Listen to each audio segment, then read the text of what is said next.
I found it under the seat. I wasn't even looking for anything. I was just grabbing his gym bag because he asked me to bring it inside.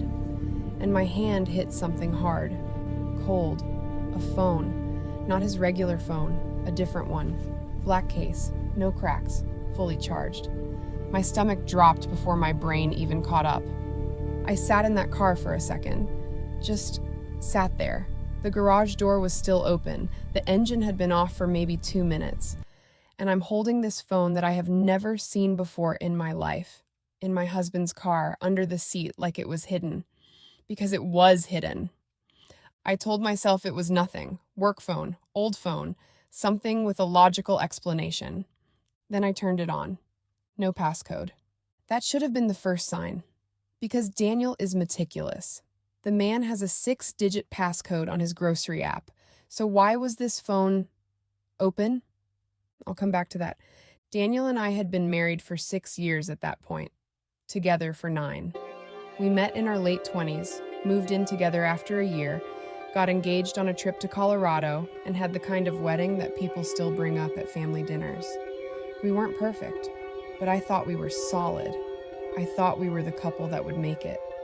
I had no reason to think otherwise. And then there was Mara. Mara has been my best friend for 10 years. We met at a work happy hour when I was 27, spilled a drink on each other, and laughed until we cried. That was it. We were inseparable after that. She was my maid of honor. She gave a speech at my wedding that made my mom ugly cry. She held my hand when I had a miscarriage 2 years into my marriage and didn't tell anyone else because I wasn't ready to talk about it yet. Mara. She knew where I hid my spare key. She had a drawer at my house. I called her before I called my own sister when something went wrong. So I'm sitting in this car, holding this phone, and I open the messages. And the contact name at the top of the screen is M. Not a full name, not a last name, just M. I opened it. The first message I saw said, and I am not paraphrasing here, "Last night was everything. I keep thinking about your hands." I read it 3 times. Then I scrolled up. There were hundreds of messages, hundreds. Going back, I kept scrolling, going back almost 3 years. Voice memos, photos I am not going to describe, inside jokes, pet names. He called her Little M. She called him D, like they had their own language, their own world, built entirely in a phone he kept under the seat of his car. I stopped scrolling when I got to a message from the week before our wedding. The week before our wedding, she wrote, "Are you sure about Saturday? You can still walk away." And he wrote back, "I love her, but I can't stop thinking about you. Just let me get through the ceremony. Let me get through the ceremony." He said that. He typed that. 1 week before he stood at an altar in front of 140 people and cried when I walked down the aisle. I have a photo of his face in that moment. I have it framed. I have had it framed for 6 years on the dresser in our bedroom.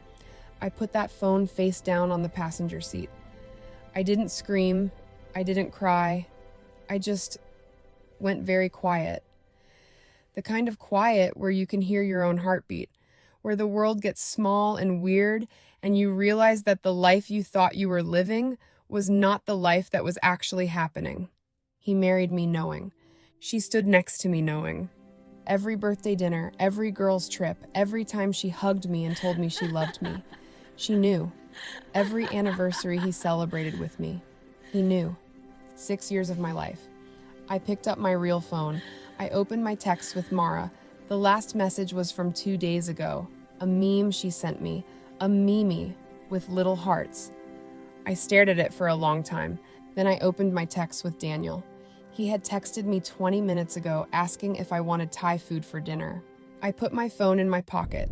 I picked up his secret phone. I walked inside the house. He was in the kitchen. I could hear the TV on.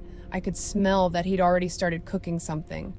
I stood in the hallway, and I made a decision. What I did next changed everything. And I mean everything.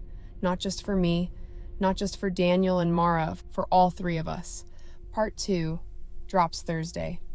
And trust me, you are going to want to be there for it.